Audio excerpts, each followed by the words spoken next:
Përshëndetje nga unë Margarita. Sot do doja që të ndaja me ju një pyetje që njëra nga dëgjuesit e mia më bëri. Pse e bëj çdo ditë këtë gjë? Pse dal çdo ditë live? Cili është qëllimi që më shtyn të zgjohem çdo ditë dhe të provoj përsëri dhe përsëri? Për mua, kjo sfidë nuk është thjesht një seri postime, apo një rutinë e re, apo një angazhim i radhës. Për mua, kjo sfidë është një premtim. Një premtim që unë i kam bërë vetes time. Sepse prej kohësh kam ndjerë se brenda meje ka diçka më shumë. Ka një potencial që pret të aktivizohet. Është një forcë aty brenda që pret të çohet në një nivel tjetër. Por shpesh si çdo njeri edhe unë kam kaluar momente hezitimi, dyshimi apo frike.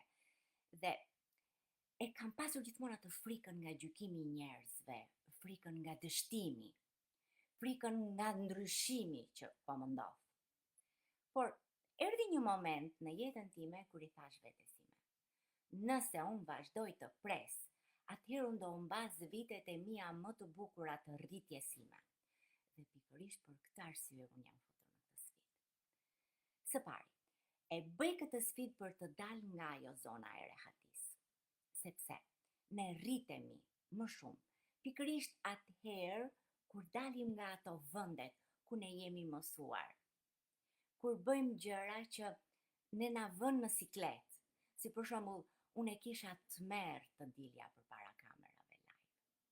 Ishte një vërtet një tmerr që mua më kërkonte shumë guxim që ta bëja.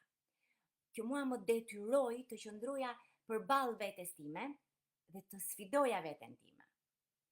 Dhe më besoni, lufta me veten është sfida më e vështirë që mund të kalosh në jetë.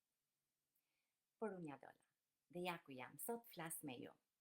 Sigurisht që nuk jam perfekte, por eksperienca të ndihmon gjithmonë të ecësh përpara.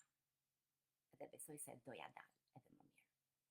Kjo sfidë mua më ka mësuar se sa shumë unë mund të jap kur unë i jap vetes time mundësinë. Më ka mësuar disiplinën, më ka mësuar vendosmërinë dhe një ritëm të ri në jetën time. Çdo ditë për mua është një dëshmi për veten se unë mundem ta bëj. Së dyti, unë po e bëj këtë sfidë për të ndërtuar versionin tim më të fortë. Nuk dua të jem vetëm e angazhuar në diçka. Dua të jem më e qartë, më e vetëdijshme, më e sinkronizuar me qëllimin tim. Dua të ndërtoj një identitet të ri. Dua të ndërtoj një version të ri të Margaritës, që nuk friksohet më nga sfidat që i dalin përpara, që nuk ndalet nga mendimi të tjerëve, që nuk e humbet në ato rutinën e zakonshme. Kjo sfidë nuk është për të treguar perfeksion. Është për të treguar rrugëtimin tim dhe ditët kur unë nuk kam energji ta bëj. Edhe momentet kur unë duket që është e lodhshme, sepse pikërisht aty unë formohem. Dhe aty duket forca ime e vërtet. Së treti, po e bëj këtë sfidë për të ndarë me të tjerët atë që unë kam mësuar. Që të gjithë kemi një histori, kemi momente transformimi, kemi sfida që na formojnë. Dhe unë besoj se kur e ndajmë rrugëtimin ton, dikush tjetër merr guxim. Dikush që po heziton, dikush që ndihet i bllokuar në diçka, dikush që ka një ëndër, por nuk e ka thënë dot me zë. Dhe nëse këto fjalë të mia, nëse shembulli im, apo rrugëtimi im, i japin këtij personi energji për të nisur diçka të re në jetë, atëherë kjo sfidë ka fituar kuptimin e saj të plot për mua. Së katërti, po e bëj këtë sfidë për të ndërtuar një drejtim të qartë në të ardhmen time.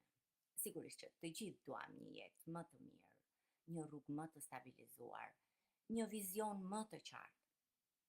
Por kjo nuk vjen duke pritur, duke qëndruar në atë zonën e rehatisë. Vjen duke vepruar. Kjo sfidë mua më ka detyruar të mendoj thellë dhe të them çfarë dua të krijoj. Si dua që njerëzit të më shohin mua? Cila është ajo vlera që unë dua të sjell? Dhe çdo ditë, me çdo hap të vogël, fillon të krijohet ajo panorama më e qartë e së ardhmes sime. Së pesi, po e bëj këtë sfidë për të frymëzuar, jo për të treguar. Nuk jam këtu të konkuroj me asnjë tjetër. Nuk jam këtu për të dukur më e mirë se ndonjë tjetër, jo. Jam këtu thjesht për të treguar se kur një njeri vendos të ndryshojë, gjithçka fillon të lëviz.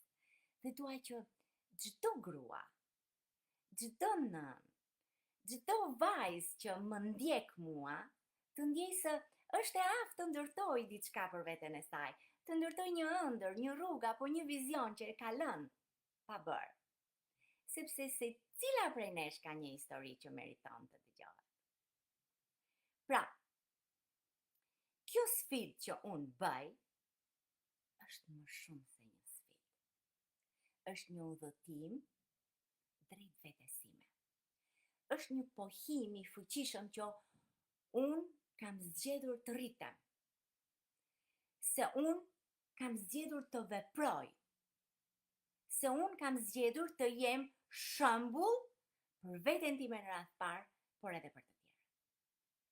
Dhe nëse ky rrugëtim prek një zemër, ndryshon një mendim apo ndes një ëndër të dikujt, një ëndër të fjetur të dikujt, atëherë çdo minutë, çdo sekond, çdo ditë që po bëj, çdo hap ka vlerëtur për mua dhe shumë biles. Ju falenderoj që jeni pjesë e këtij udhëtimi me mua. Ju falenderoj që më ndiqni dhe mos harroni të më bëni follow dhe like apo dhe ndonjë koment në këtë video. Dhe nëse keni diçka për të më pyetur, shkruani info. Dhe vërtet, unë do jem aty kur ju të keni nevojë për t'ju ndihmuar. Mirupafshim nga unë.